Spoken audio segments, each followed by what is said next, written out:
स्वागत है आपका मेरे YouTube चैनल अन्वीटेक में। आइए बच्चों, हम लोग हाइड्रोलिक्स की अगली टॉपिक पे चलते हैं।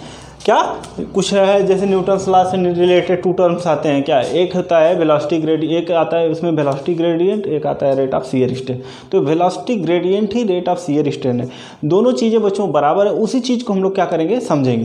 तो इस चीज़ को हमने क्या किया है, बोर्ड पर लिख रखा है। इसको एक छोटा सा डेरिवेशन, इसको समझेंगे, उसके बाद अगली टॉपिक की तरफ हम लोग बढ़ेंगे। चलिए बच्चों, देखते हैं क्या कि general terms of Newton's law of viscosity, यानी न्यूटन के नियम से संबंधित कुछ सामान्य टर्म्स या कुछ तथ्य। तो देखिए बच्चों, न्यूटन का नियम क्या था, tau equal to mu d v upon d h, यानी कि जो शियर स्ट्रेस था किसी ऑब्जेक्ट के ऊपर, किसी फ्लूइड के ऊपर लगने वाला जो शियर स्ट्रेस था वो डायरेक्टली प्रोपोर्शनल था किसके, वेलोसिटी ग्रेडियंट के। अब ये जो टर्म है क्या सभी फ्लूइड के लिए है या किसी पर्टिकुलर एक फ्लूइड के लिए, निश्चित एक अलग फ्लूइड के लिए। तो बच्चों, फ्लूइड जो है, फ्लूइड की जो वेलोसिटी प्रोफाइल है उसके आधार पर हमारी जो वेलोसिटी प्रोफाइल होती है वो दो प्रकार की होती है।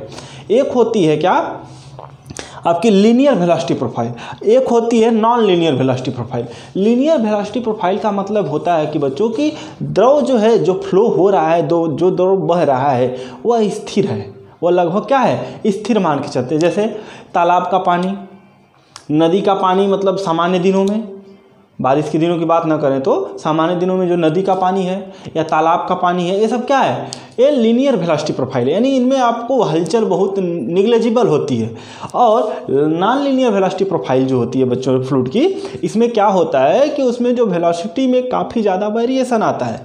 तो जो न्यूटन्स लॉ था उसको हमने कहाँ पर देखा था, नॉन लीनियर वेलोसिटी प्रोफाइल के लिए। तभी तो हमें परिवर्तन समझ में आएगा बच्चों ना। अगर देखिए लीनियर वेलोसिटी प्रोफाइल के लिए यही इक्वेशन क्या हो जाएगा, म्यू बराबर टाउ बराबर mu v upon h, v upon h क्यों, वी अपॉन एच क्यों बच्चों, चूंकि हमारे पास इक्वेशन न्यूटन साहब ने तो हमको क्या दिया था, mu d v upon d h दिया था।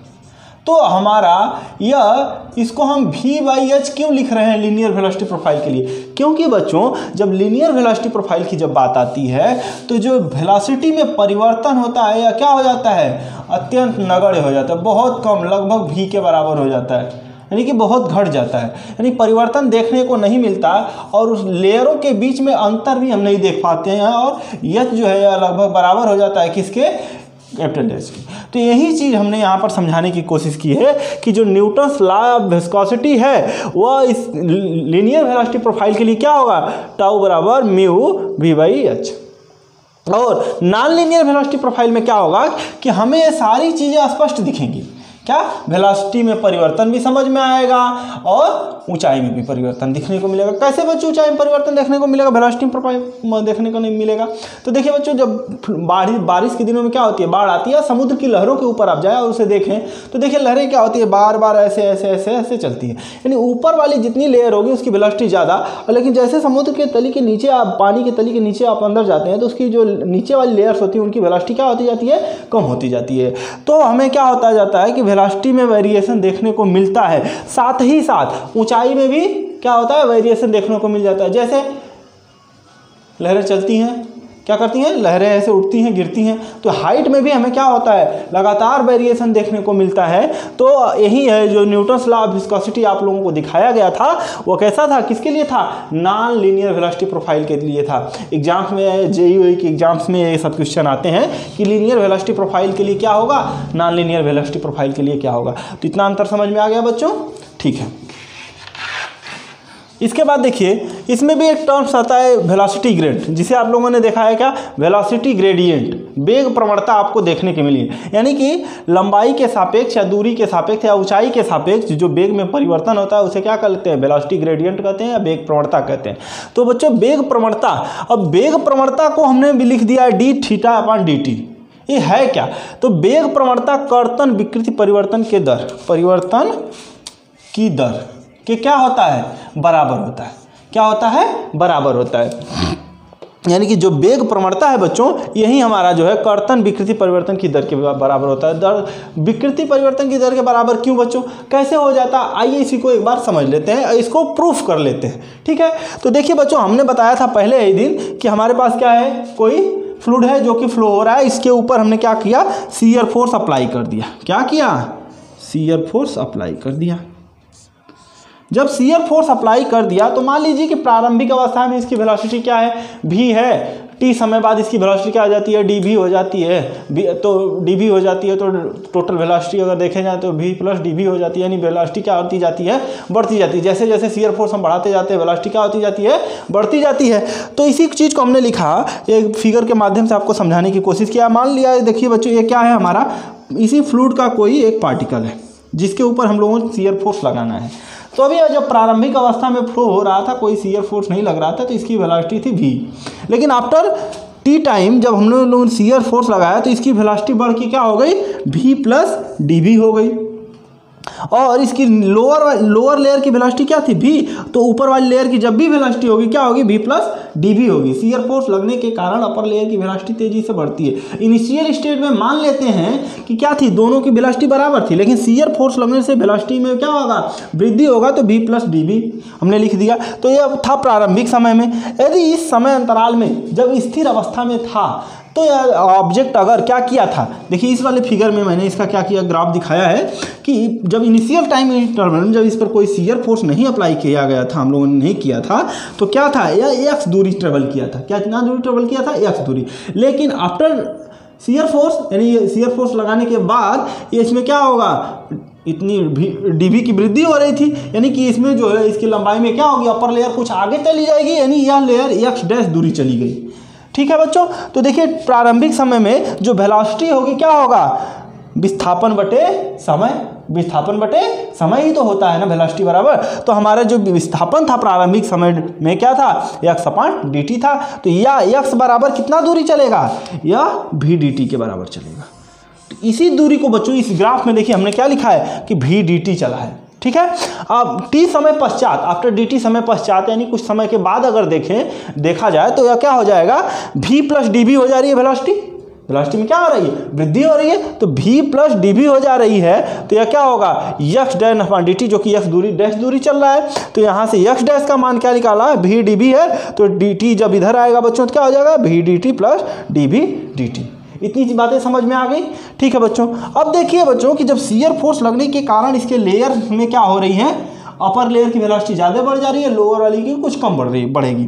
ठीक है बच्चों, तो देखिए हमारी अपर लेयर जो है कि लेंथ जो है इसकी इतना, यानी वेलोसिटी जो है ज़्यादा होगी किससे, या इससे।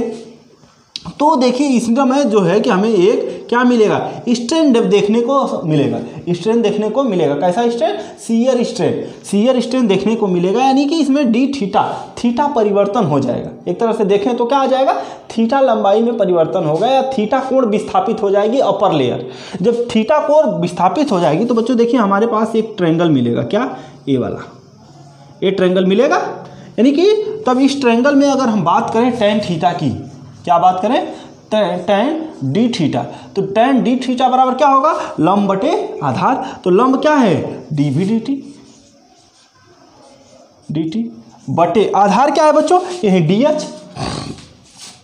क्या है, dh। यानी कि अगर जो है कि इसमें परिवर्तन बहुत कम है तो टैन डी थीटा के क्या होगा, बराबर होगा। यानी कि d theta is equal to dv dt upon dh होगा। यानी कि अगर यहाँ से थीटा को इधर लाएं टी को, तो d theta d t is equal to क्या, सॉरी ये क्या था, dh था, तो dv dh। यानी कि यहाँ से देखने को मिला क्या बच्चों कि जो रेट ऑफ शियर स्ट्रेन है वो वेलोसिटी ग्रेडियंट के बराबर होती है। क्या, वेलोसिटी ग्रेडियंट के बराबर होती है। तो यहाँ से हम ये भी कह सकते हैं कि जो न्यूटन्स लॉ ऑफ विस्कोसिटी है ये क्या होगा, mu D theta upon D T. ये भी हो सकता है कि नहीं बच्चों, बिल्कुल हो सकता है।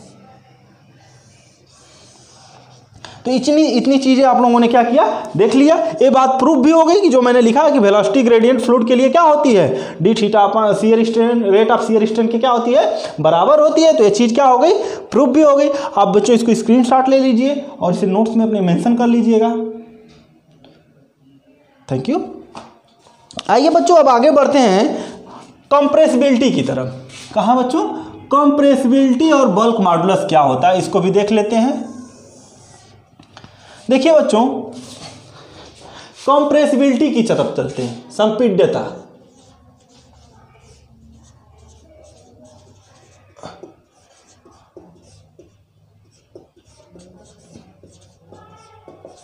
संपीड्यता, तो संपीड्यता होती क्या है बच्चों? संपीड्यता होती क्या है?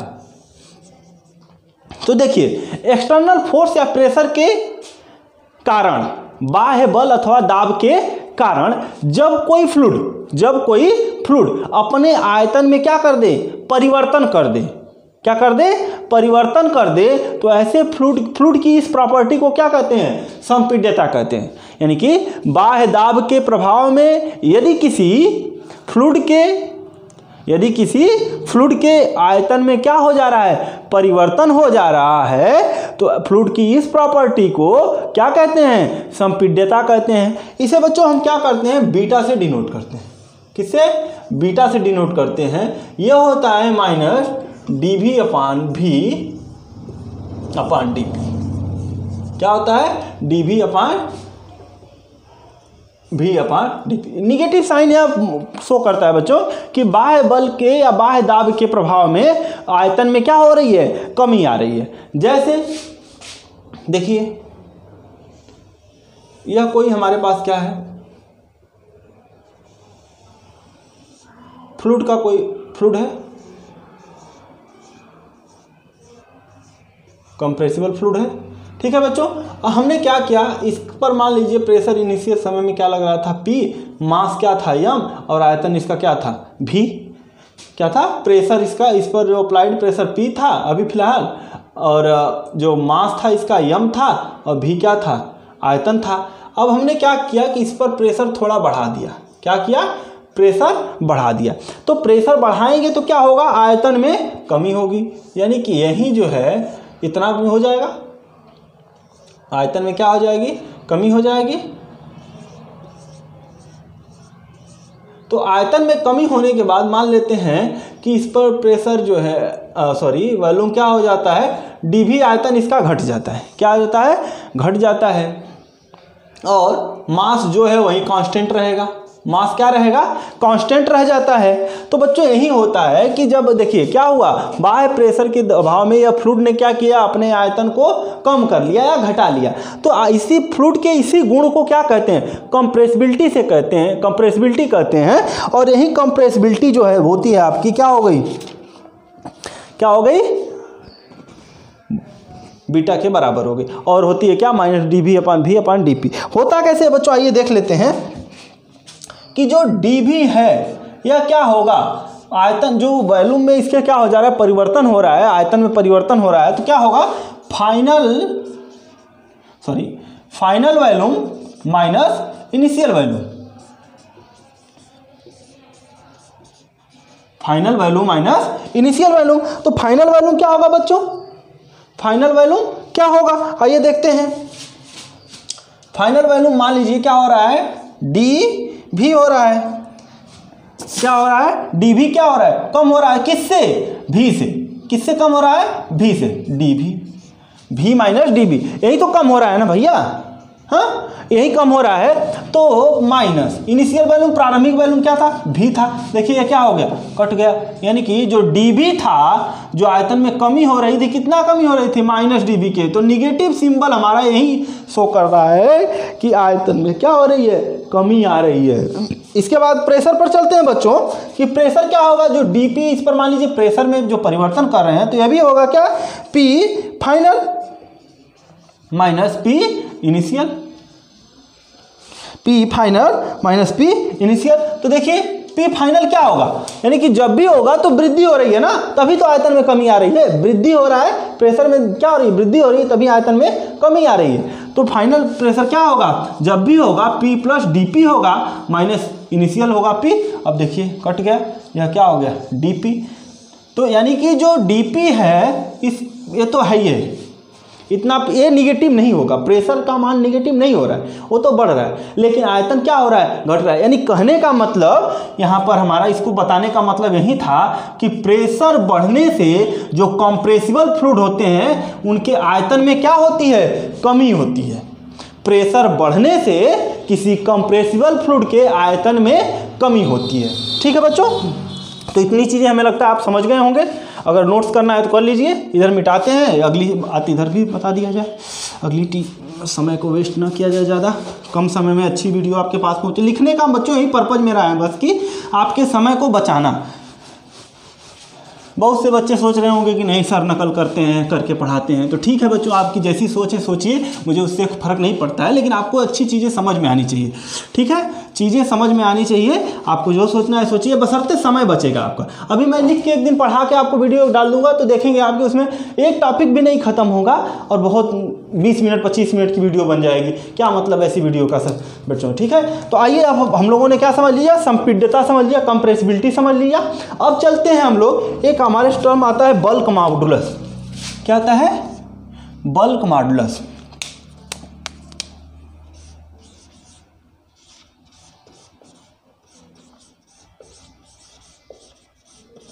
बल्क मॉडुलस, इसको बच्चों के से डिनोट करते हैं। किससे डिनोट करते हैं, के से डिनोट करते हैं। अगर यही हमारी कंप्रेसिबिलिटी जो है क्या हो जाए, व्युत्क्रमानुपाती, या क्या होता है हमारी कंप्रेसिबिलिटी के व्युत्क्रमानुपाती होता है, यानी कि किसी भी फ्लूइड के कंप्रेसिबिलिटी के व्युत्क्रम को क्या कहते हैं, बल्क मॉडुलस कहते हैं। ठीक है बच्चों, तो देखिए क्या हो जाएगा तब 1 इसका मान क्या है, dV/V माइनस dP। अब देखिए बच्चों ये बात, ये कहाँ ऊपर चला जाएगा, तो कहीं के बराबर हम लोग क्या मिल जाएगा, dP/ माइनस dV/V। ठीक है, तो बल्क मॉडुलस क्या होता है ये भी देख लिया आप लोगों ने। अब देखिए बच्चों कि जो हमारा फ्लूइड है, ये तो कंप्रेसिबल फ्लूइड की बात हम लोग कर रहे हैं, यानी किसके लिए बात की जा रही है, कंप्रेसिबल फ्लूइड की बात की जा रही है। ठीक है, तो अगर यह फ्लूइड कंप्रेसिबल की बात की जा रही है, अगर यही फ्लूइड हमारा क्या हो जाए, इनकंप्रेसिबल, तो for incompressible fluid, incompressible fluid, incompressible fluid के लिए मतलब ऐसे फ्लूइड जिनके आयतन में परिवर्तन नहीं होता है, यानी कि कुछ नहीं होता, परिवर्तन शून्य होता है, तो यहाँ से उनके लिए जो कंप्रेसिबिलिटी आएगी बीटा क्या हो जाएगा, यानी कि dV क्या होगा, ये शून्य हो जाएगा। क्या हो जाएगा, शून्य हो जाएगा। तो बीटा क्या होगा, 0, आपके सामने देखिए माइनस dV/V बटे dP। तो ये पूरी वैल्यू क्या हो जा रही है, जब शून्य हो जा रही है तो बीटा क्या आएगा, शून्य आएगा। यानी कि इनकंप्रेसिबल फ्लूइड के लिए कंप्रेसिबिलिटी क्या होती है, शून्य होती है। और बल्क मॉडुलस की बात करें तो के बराबर क्या है, 1/बीटा, यानी कि के इज इक्वल टू 1/0, या 1/0 का मान कितना होता है बच्चों, इनफाइनाइट, यानी कि बल्क मॉडुलस जो आएगा क्या आएगा, इनफाइनाइट आएगा। तो इतनी चीज़ें समझ में आ गई बच्चों, थैंक यू। तो जिन बच्चों ने अभी तक मेरा चैनल सब्सक्राइब नहीं किया है, सब्सक्राइब कर लें, लाइक तथा शेयर करना न भूलें बच्चों। इस चीज़ को आप लोग जानते रहें, ज़्यादा से ज़्यादा पढ़ते रहें, शेयर करते रहें। तो इतना ही चीज़ें समझनी थी हमें कि हमें इनकंप्रेसिबल फ्लूइड के लिए क्या है, तो हम लोग हाइड्रोलिक्स पढ़ रहे हैं, तो हाइड्रोलिक्स जब पढ़ रहे हैं तो इनकंप्रेसिबल फ्लूइड के बारे में भी जान लिए हम लोगों ने कि उसकी क्या होती है, कंप्रेसिबिलिटी 0 होती है, बल्क मॉडुलस इनफाइनाइट होता है। थैंक यू बच्चों।